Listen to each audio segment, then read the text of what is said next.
I thought she was going to talk for a while. What happened? Yeah, we don't know what the final vote tally is going to be, but congratulations to Rick Santorum. This has been a great victory for him and for his effort. He's worked very hard in Iowa. We also feel it's been a great victory for us here. For Ron Paul as well. Ron Paul's had a great night. This has been terrific. I think it's great that here in the heartland of America that a campaign begins. All three of us will be campaigning very hard to make sure that we restore the heart and soul of the entire nation. And thank you, Iowa, for the great send-off you're giving to us and to the others in this campaign. Look, this is a campaign night where America wins. We're going to change the White House and get America back on track.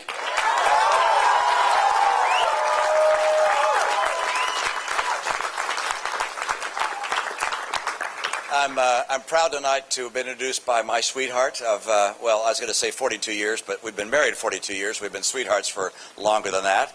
And behind her, 4 of our 5 sons. One of our sons, Ben, is a resident at a hospital, and so he can't be here tonight. But this has been a family affair for us, and in this room, we feel like family with you. You guys have been extraordinary. For those that don't know, this volunteer team has done extraordinary work. I mean, I hope you understand. When I ran 4 years ago, we had 52 members of our full-time staff. This campaign, we've had 5. And you guys have done the work under the direction of Dave Kochel and Sarah Craig. They're just heroic. Thanks, you two, for the work you've done.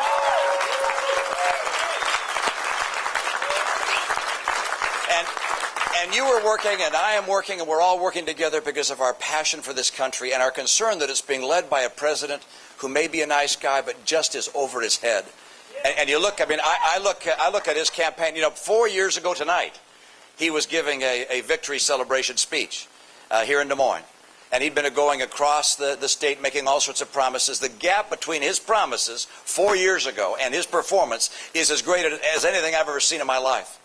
We face an extraordinary challenge in America, and you know that.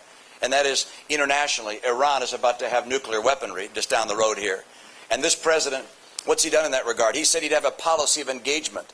How's that worked out? All right, yeah, not terribly well. We have no sanctions of a severe nature, crippling sanctions put in place. The president was silent when dissident voices took to the streets in Iran. And, of course, he hasn't prepared the military options that would present credibly our ability to take out the threat that would be presented by Iran. He's failed on that. And then how about with regards to the economy? He went out and borrowed $787 billion, and his administration said they'd hold unemployment below 8%. Hasn't been below 8% since.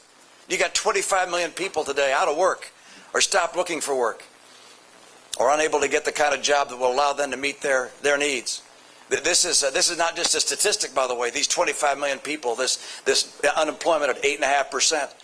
These are real people whose lives have been impacted severely. People who lose their jobs over a long period of time. They sometimes lose their marriages, lose their faith, become depressed. This is just a tragedy. It didn't need to happen. Almost everything the president has done has made it harder for businesses to grow and to hire and to put people back to work. And then, of course, there's one more aspect of his track record that's been a failure. He was critical of President Bush for not balancing the budget, for having such large deficits. His deficits have been 3 times larger or more. He's on track by the end of his first term, his only term, by the way.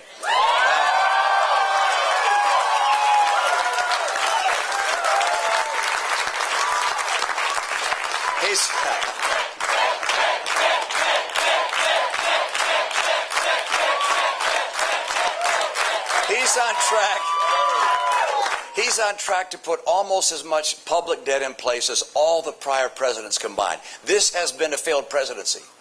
And I'm absolutely convinced that if we want to get jobs again in this country, it's going to be helpful to have a person who's had a job in the private sector to create jobs in the private sector. You know, he said 3 years ago, after being inaugurated, he was on the Today Show, and he said, look, if I can't get this economy turned around in 3 years, I'll be looking at a one-term proposition. And we are here to collect. Let me tell you.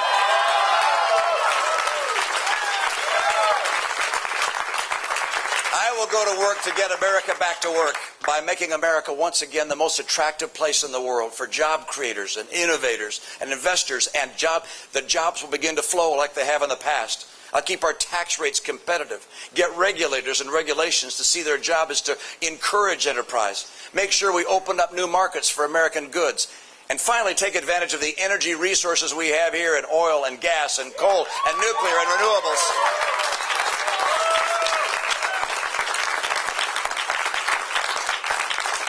And I'll also do the work of finally getting ourselves to cut our federal spending and capping how much we spend and balancing our budget. I think it's immoral for us to continue to spend our kids' future year after year, trillions of dollars passed on to the next generation, knowing we can't possibly pay it back. It's wrong, and under my administration, it'll end.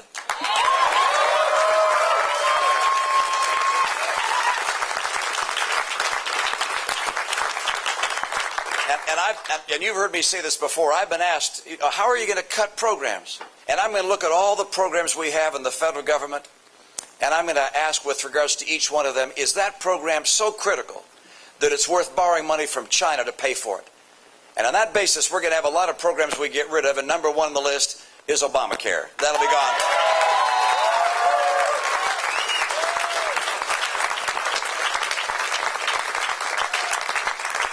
But this election is bigger even than jobs and a strong economy.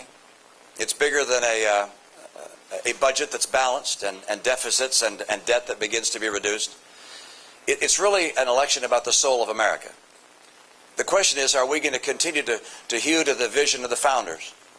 When they crafted this country and wrote the Declaration of Independence, they said that the Creator had endowed us with certain unalienable rights, among them life, liberty, and the pursuit of happiness. And that phrase, pursuit of happiness, deals with the opportunity associated with this great nation. We are an opportunity land. People came here from all over the world, seeking freedom electorally, but also freedom personally, able to choose their own course in life. They came to America. And by virtue of their successes, their passion, their energy, their pioneering, they helped lift the entire nation. They didn't make us poorer by their being successful. They made us as a nation better off. The president has a different view. Instead of seeing a merit society, an opportunity society, I think he takes his inspiration from the social welfare states of Europe. He wants to make us an entitlement society, where government takes from some to give to others. The only people who do well in that setting are the people in the government who do the taking from one to give to the others. The right course for America is to remain a merit society, an opportunity nation.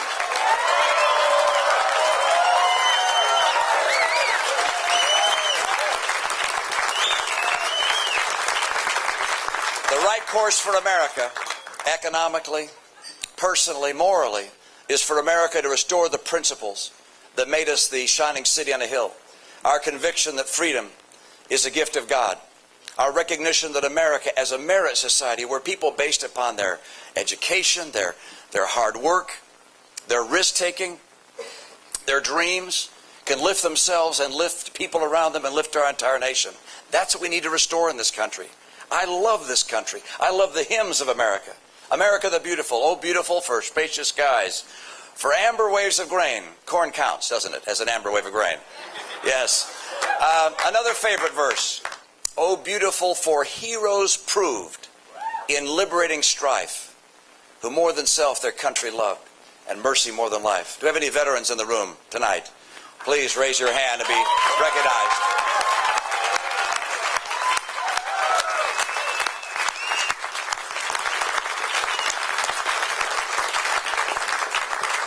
And one more verse, let me just quote.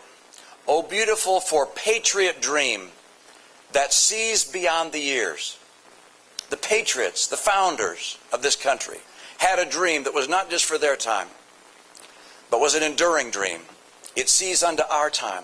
I don't want to do, as the president says, to fundamentally transform America into something we might not recognize.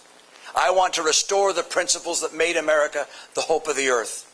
I love our freedoms. I love our Constitution. I love our land. I love our people. And I love the fact that this is a land of opportunity. Let us restore the greatness of America and keep this land the hope of the earth. Thank you so much for all your help. to New Hampshire.